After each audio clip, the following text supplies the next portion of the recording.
1 John chapter 2 1-6. 1 യോഹന്നാൻ 2:1-6 വരെയുള്ള വാക്യം. എല്ലാ ഭാഗങ്ങളും എടുക്കുന്നില്ല, പ്രധാനപ്പെട്ടതായിട്ടുള്ള ചില വാക്യങ്ങൾ മാത്രമാണ് ഹൃദയത്തിൽ ടച്ച് ചെയ്തിട്ട് നിങ്ങൾക്ക് ഈ പുസ്തകം എടുത്ത് വായിക്കാമെന്നുള്ളതേ ഉള്ളൂ. ഞാൻ ഇന്ന് 2-ാം അധ്യായത്തിൻ്റെ ചില ഭാഗങ്ങൾ മാത്രം ഒന്ന് തൊടുകയാണ്. They are important. I am coming to the third ചാപ്റ്ററാണ് എനിക്ക് വലിയ പ്രധാനമായിട്ട് തോന്നുന്നത്. അതുകൊണ്ട് ഞാൻ ഇതിലേക്ക് കയറിയേച്ച് അങ്ങോട്ട് കയറാൻ ആഗ്രഹിക്കുകയാണ്. 2-ലിങ്ങനെയാണ്: എൻ്റെ കുഞ്ഞുങ്ങളെ, നിങ്ങൾ പാപം ചെയ്യാതിരിപ്പാൻ ഞാൻ ഇത് നിങ്ങൾക്ക് എഴുതുന്നു. പാപം ചെയ്യാതിരിക്കുന്ന ഒരവസ്ഥ സത്യത്തിൽ യേശുവില്ലാതെ ഒക്കത്തില്ല. നമുക്ക് ഇപ്പം ഈ ഒരു കാലയളവിൽ നല്ലതെന്താ തിന്മ എന്താന്ന് മനുഷ്യന് അറിഞ്ഞുകൂടാ. പാപം എന്താ പാപം അല്ലാത്തത് എന്താണെന്ന് അറിയാൻ വയ്യാത്തൊരു ആകെക്കൂടെ. പുരുഷൻ എന്താ സ്ത്രീയാണെന്ന് അറിഞ്ഞുകൂടാ, ഭാര്യ എന്താ ഭർത്താവെന്നറിയത്തില്ല, അപ്പനെന്താ മക്കളെന്നറിയാൻ വയ്യാത്തൊരു സ്റ്റേജാണ്. വളരെ ദുഃഖം. സത്യം പറഞ്ഞാൽ ഇപ്പോഴാണ് ഇതൊക്കെ ഏറ്റവും കൂടുതൽ പഠിപ്പിക്കേണ്ടത്. അത് എപ്പോഴേ പഠിപ്പിക്കണം? ബാലനായിരുന്നപ്പോൾ തൊട്ട്, ശിശുവായിരുന്നപ്പോൾ തൊട്ട് ഇത് പഠിപ്പിക്കാൻ തുടങ്ങണം. അത് കതിരെ കൊണ്ട് വളം വെച്ചിട്ടൊരു പ്രയോജനമില്ല. പിന്നെ ഒരു ഗുണമുണ്ട്, ആത്മാവുള്ളവർക്ക് മറന്നുപോയി കിടക്കുന്ന കാര്യങ്ങളെ ഓർപ്പിക്കും ദൈവം. കാരണം പണ്ടത്തെ കാര്യങ്ങൾ ഓർപ്പിച്ചിട്ട് വീണ്ടും നമ്മളെ റിഫ്രഷ് ചെയ്യിക്കും കർത്താവിൻ്റെ ആത്മാവ്. അങ്ങനെ ഒരു പുതിയൊരു ശുശ്രൂഷ ഇതിൻ്റെ കൂടെ കടന്നു വരികയാണ്, നമ്മളെ വീണ്ടും ഓർപ്പിക്കുക. ഒരുത്തൻ പാപം ചെയ്തു എങ്കിലോ നീതിമാനായ യേശു ക്രിസ്തു എന്ന കാര്യസ്ഥൻ നമുക്ക് പിതാവിൻ്റെ അടുക്കലുണ്ട്. പിതാവിൻ്റെ അടുക്കൽ നിൽക്കുന്ന കാര്യസ്ഥൻ യേശു ക്രിസ്തു. ഭൂമിയിൽ നമുക്കൊരു കാര്യസ്ഥൻ പരിശുദ്ധാത്മാവ് യേശുവിൻ്റെ ആത്മാവ് തന്നെയാണ്. അപ്പോൾ നമ്മൾ മനസ്സിലാക്കുകയാണ്, കർത്താവ് സ്വർഗത്തിൽ പിതാവിൻ്റെ വലതു ഭാഗത്തിരിക്കുന്നു. എഫേസ്യർക്കെതിരെ ലേഖനം 2-ാം അധ്യായത്തിൽ പറയുന്നു, ദൈവത്തിൻ്റെ ആത്മാവ് പരിശുദ്ധാത്മാവ് നമ്മളിൽ വസിക്കുന്നു. ഈ മൺകൂടാരത്തിനകത്ത് പരിശുദ്ധാത്മാവ് വസിക്കുന്നു. ഇതൊക്കെ വിശ്വാസികളുടെ ജീവിതത്തിലെ സത്യങ്ങളാണ് ഈ വിളിച്ചു പറയുന്നത്. അതൊന്നും മാറുന്നില്ല. പരിശുദ്ധാത്മാവ് നമ്മൾ ഒരു ബലഹീനത കാണിച്ചൊന്നും ഓടിപ്പോകത്തൊന്നുമില്ല. പഴയ നിയമത്തിൽ പരിശുദ്ധാത്മാവ് വരും, ക്രിയ ചെയ്യും, തിരിച്ചു പോകും. പുതിയ നിയമത്തിൽ പരിശുദ്ധാത്മാവ് എന്നും നമ്മളിലുണ്ട്. ഈസ് അബൈഡിങ് ഇൻസൈഡ്, ബട്ട് വളരെ ഡോർമെൻ്റ് ആയിരിക്കും. എത്രമാത്രം പരിശുദ്ധാത്മാവിനെ പരിപോഷിപ്പിക്കുന്നു അത്രമാത്രമേ ശക്തമായിട്ട് പുറത്തോട്ട് വരത്തുള്ളൂ. മിക്ക ക്രിസ്ത്യൻസും രക്ഷിക്കപ്പെട്ട് കഴിഞ്ഞിട്ട്, യേശുവിനെ രക്ഷിതാവായിട്ട് സ്വീകരിച്ച് കഴിഞ്ഞിട്ട്, അല്ലെ ബാപ്റ്റിസം മൂലം യേശുവിനെ ഉൾക്കൊണ്ട് കഴിഞ്ഞിട്ട് വളരുന്നില്ല എങ്കിൽ നമ്മൾ കാർണൽ മനുഷ്യൻ, സാധാരണ മനുഷ്യനെ പോലെ തന്നെയാണ്. അവർക്കൊരു വ്യത്യാസമില്ല. ചിലപ്പോൾ നമ്മൾ അവരെക്കാട്ടും മോശമാകും. കാരണം ദ ബാറ്റിൽ ഈസ് സ്ട്രോങ്ങർ. അപ്പം നമ്മൾ മനസ്സിലാക്കേണ്ടത്, ദിനം പ്രതി അന്തരാത്മാവിനെ ഭക്ഷണം കൊണ്ട് നിറയ്ക്കണം, വചനം കൊണ്ട് നമ്മളെ കഴുകണം, പോഷിപ്പിക്കണം, പരിപോഷിപ്പിക്കണം. അതുകൊണ്ട് പാപം ചെയ്തെങ്കിൽ എന്ത് ചെയ്യണം? നിനക്കൊരു കാര്യസ്ഥനുണ്ട്, അത് യേശുവാണ്. നമുക്ക് ഭൂമിയിൽ തന്നിരിക്കുന്ന ഒരു കാര്യസ്ഥൻ പരിശുദ്ധാത്മ. നമ്മൾ ഉടനെ തന്നെ പാപത്തിനെ ഏറ്റുപറയാനുള്ള ഒരു പ്രായശ്ചിത്തത്തിൻ്റെ ആത്മാവ് ഇട്ടുതരും. പണ്ടൊക്കെ നമ്മൾ അല്പം ദേഷ്യപ്പെട്ടോ, അതിപ്പോൾ എൻ്റെ സ്വഭാവമാണ്, നമ്മൾ പലരും പറഞ്ഞു കേട്ടിട്ടുണ്ട്. അതിൻ്റെ വല്യപ്പൻ അങ്ങനെ, ഞങ്ങളുടെ വീട്ടിലെല്ലാവർക്കും ദേഷ്യമാണ്, അങ്ങനെ എല്ലാവരും പറയും. It has no value.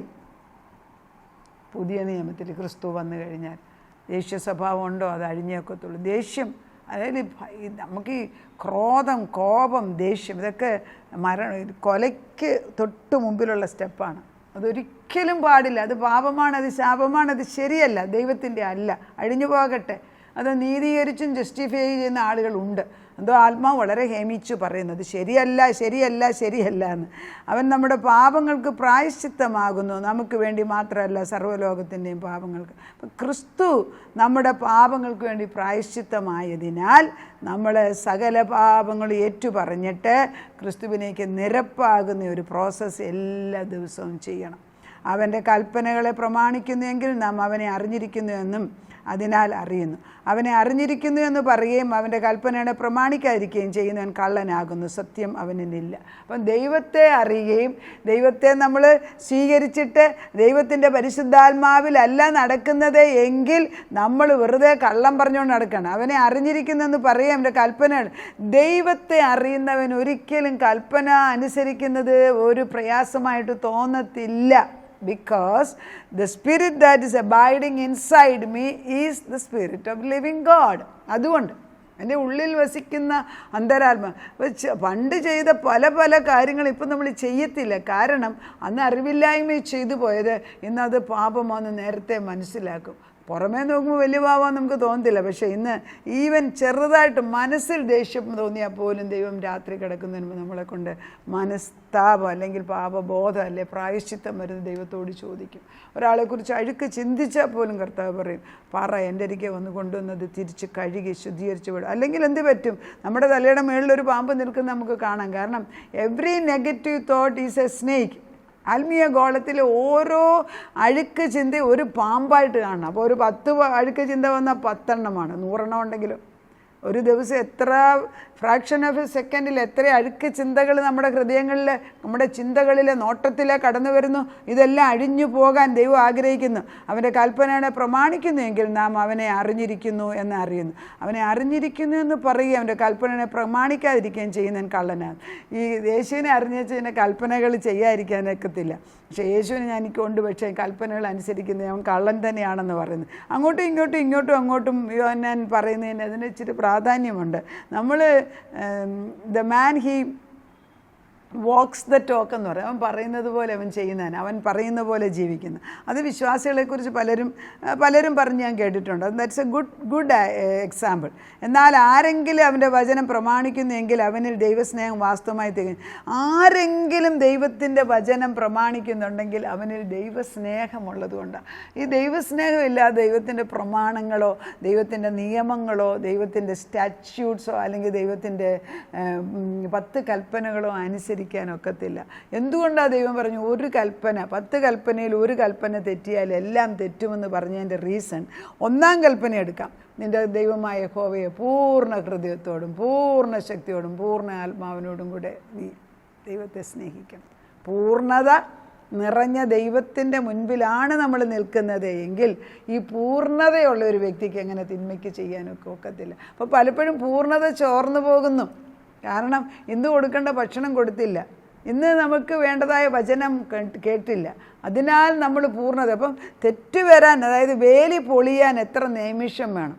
നമ്മൾ ഈ വേലി പൊളിക്കുക എന്ന് പറയുമ്പോൾ നമ്മൾ തമിഴ്നാട്ടിലൊക്കെ ഉള്ള സ്ഥലത്ത് സോളാർ ഫെൻസ് ഇട്ടിട്ടുണ്ട്. ഓരോ സൈഡ് ഫോറസ്റ്റ്, ഇങ്ങേപ്പുറം കൃഷിസ്ഥലം. അപ്പം സോളാർ ഫെൻസ് നമ്മൾ ഇട്ടിരിക്കുന്നിടത്ത് നമ്മൾ പൊളിച്ച് കഴിഞ്ഞാൽ ഏത് മൃഗത്തിനും കയറി വരും. ഇപ്പം നമ്മൾ ആനകളൊക്കെ ആണെങ്കിൽ അവർ നല്ല ബുദ്ധിമാന്മാരാണ്. ഇപ്പം ആനയ്ക്കറിയാം സോളാർ ഫെൻസ് തൊട്ടാൽ ഇതിനകത്ത് ഇപ്പുറത്ത് കയറാനൊക്കത്തില്ല, കറണ്ട് അടിക്കുന്നു. അപ്പോൾ അവരെന്തെടുക്കുന്നു, ഉണങ്ങിയ കമ്പെടുത്തിട്ട് ഇതിനെ അടിച്ചിട്ട് ഈ വേലി പൊളിച്ചിട്ട് അകത്ത് കയറും. അങ്ങനെ വലിയൊരു ആന നമ്മുടെ അവിടെ കയറി സകല സാധനവും ഒന്നും ഉപദ്രവിക്കുമായിരുന്നു. അത് കഴിഞ്ഞ ദിവസം അത് ചത്തുപോയി, ചരിഞ്ഞു പോയി എന്ന് പറയും.